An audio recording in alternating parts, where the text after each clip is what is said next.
Hello everyone, welcome to my YouTube channel. In this video, I'll be explaining about the factors affecting vibration and how we can identify the different peaks in the IR spectrum. In my previous video, I have explained the different types of vibrational movements that occur when the molecules absorb radiation in the infrared radiation. So now, let me just continue with this topic where here I'll be explaining how to identify the different functional groups that are present in the molecule just by observing the IR spectrum of the molecules. So here, coming on to the first topic, that is factors affecting the vibrations. The first factor which affects the vibration is atomic weight. So first, before going on to understanding how these factors affect the vibrations, we need to see the equation for vibrational frequency. So vibrational frequency is given by the formula 1 by 2 pi c into root of k by mu, where k is a constant which is called as the force constant and mu is the reduced mass. So the reduced mass is directly proportional with that of the atomic weight. So from this equation, it is very clear that the reduced mass mu is in the denominator and it is inversely proportional to the vibrational frequency, because here the reduced mass mu is in the denominator of this equation. So we can say that since reduced mass and atomic weight are directly connected to each other, as the reduced mass is less, the vibrational frequency increases. Or in other words, smaller the atoms, then the vibrational frequency is higher. So we can say that atomic weight is inversely proportional to the vibrational frequency. Next, what is this K? There is one more constant which is called as K, which is nothing but the force constant. Or in other words, it is a measure of the strength of the bond. So K and vibrational frequency are directly related to each other in this equation. Or in other words, vibrational frequency is directly proportional to this constant K. So as the strength of the bond increases, the vibrational frequency also increases. So these are the main two factors. Let us just see how this force constant affects the vibrational frequency. So we are taking the same equation again. Vibrational frequency is equal to 1 by 2 pi c into root of k by mu. So k is directly proportional to frequency, and hence as the strength of the bond increases, the vibrational frequency also increases. Now, if we are considering single bond, double bond and triple bond, as the number of bonds increases, or in other words, as the bond order increases, the strength of the bond also becomes more and more. That is, breaking 3 bonds is very difficult when compared to breaking 2 bonds, and then breaking 1 bond is much easier when compared to breaking 2 or 3 bonds. Or in other words, I can say, whenever the bond order is more, the strength of the bond is also higher. So as the strength of the bond is more, the force constant is also more. So as the number of bonds increases, the strength of the bond increases, and hence the value of K also increases. If the value of K increase, obviously the vibrational frequency is also more. So we can just compare this C to C single bond, where there is only one bond between the two carbons. The vibrational frequency is at 100 centimeter inverse. If it is C to C double bond, then the vibrational frequency increases because the bond order also has increased. It increases to 1650 centimeter inverse. Next, if the C to C triple bond, then what happens? The vibrational frequency is still more, and hence the wave number is also more, 2100 centimeter inverse. So in other words, we can say that as the number of bonds increases, the strength of the bond also increases, and hence K increases. Because of the increase in the value of K, the vibrational frequency is also higher. So the third factor which affects the vibrational frequency is the hydrogen bonding. We know that two different types of hydrogen bonding is possible. that is intermolecular hydrogen bonding and intramolecular hydrogen bonding. So intramolecular hydrogen bonding is the hydrogen bonding which takes place within the same molecule, whereas intermolecular hydrogen bonding is the hydrogen bonding which takes place between different molecules. So the simplest examples which we can consider for this is paranitrophenol and orthonitrophenol. In paranitrophenol, here we can see that the electronegative oxygen that is connected to the nitrogen in the nitro group is connected with that of the hydrogen of other molecule of paranitrophenol. In other words, hydrogen bonding is nothing but an interaction between hydrogen and an electronegative atom. It's not a bond, it's just an electrostatic force of interaction. It is a weak interaction that is occurring between hydrogen and an electronegative atom. So it can be within the same molecule or it can be between different molecules. So it is not a bond, it's just an attraction. It's a weak attraction that is taking place.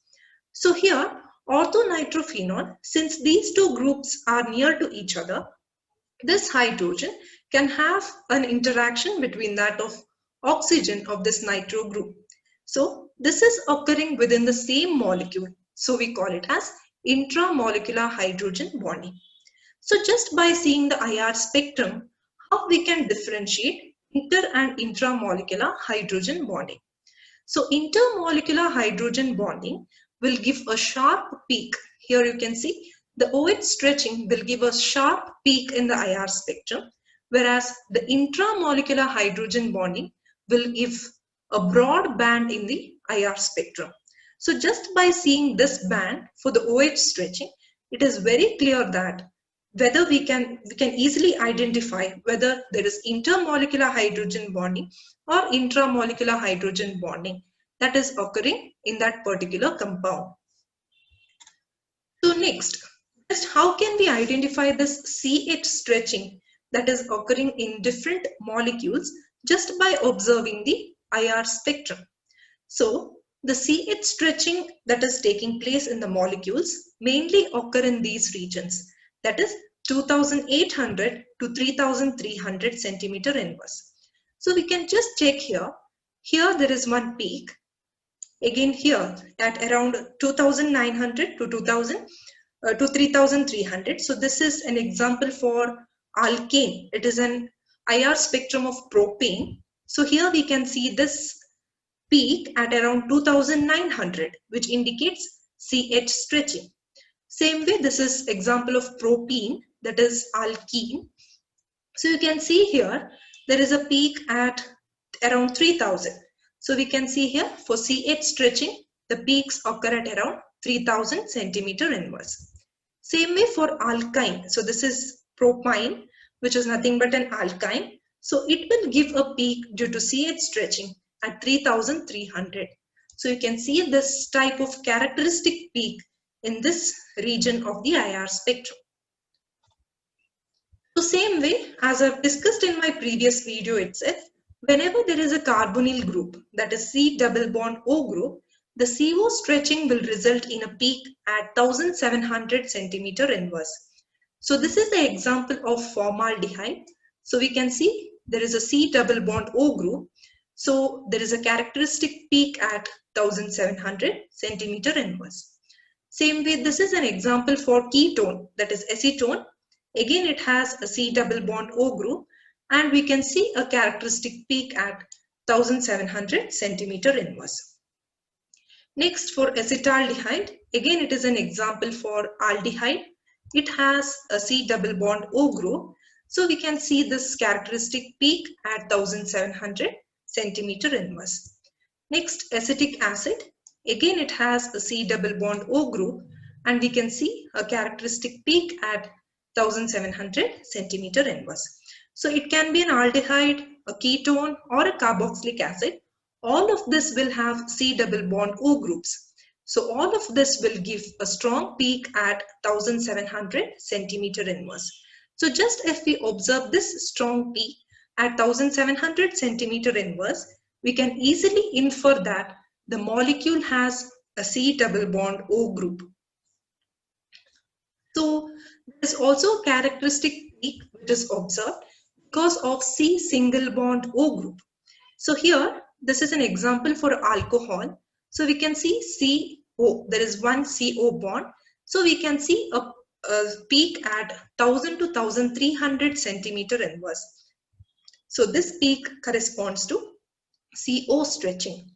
Same way, acetic acid, we know that C double bond O and there is one more O. So there is CO stretching here.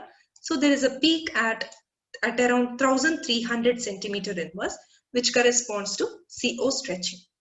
So again, here, this is an example for ether. There is CO bond, which is there. So CO stretching will give a peak at 1000 to 1300 centimeter inverse. Same way, this is an example for ester. Again, there is a CO stretching which is there here.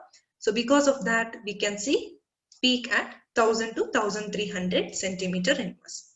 So this peak at 1000 to 1300 centimeter inverse indicates there is a CO group in the molecule, that is C single bond O group in the molecule, and this peak corresponds to CO stretching.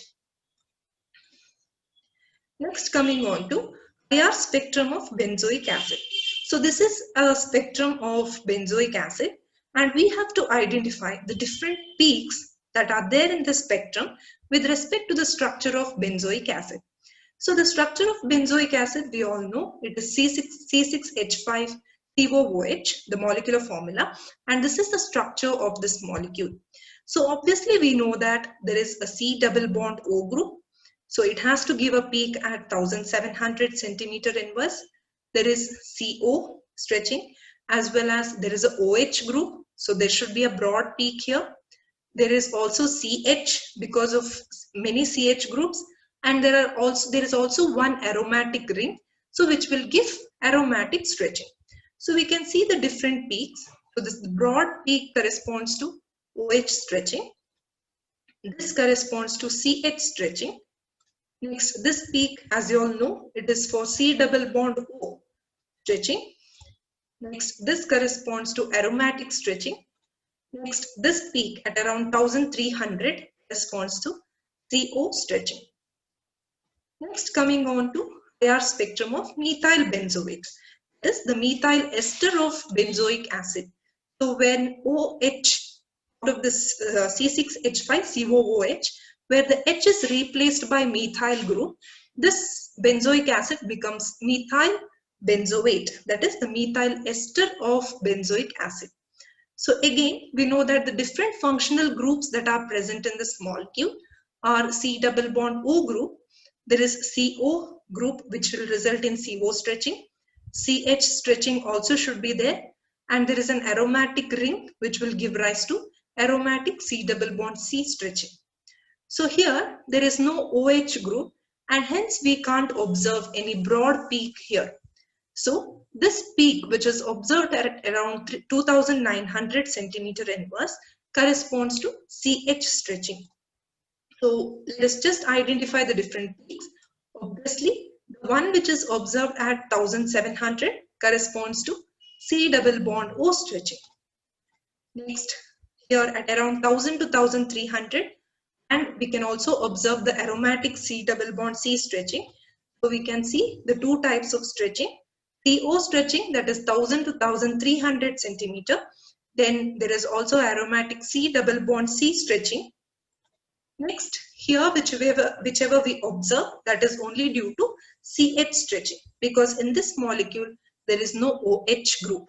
Whereas in the previous spectrum for benzoic acid, we had observed the broad peak which was due to OH group. So this was about how to identify the different peaks that are present in the IR spectrum and how to assign these peaks to the different functional groups that are present in the molecule. So in this video, I have covered different topics like what are the different factors which affect the IR vibrations that are taking place in the molecules, and how to identify different peaks that are present in the IR spectrum. Thank you for watching the video.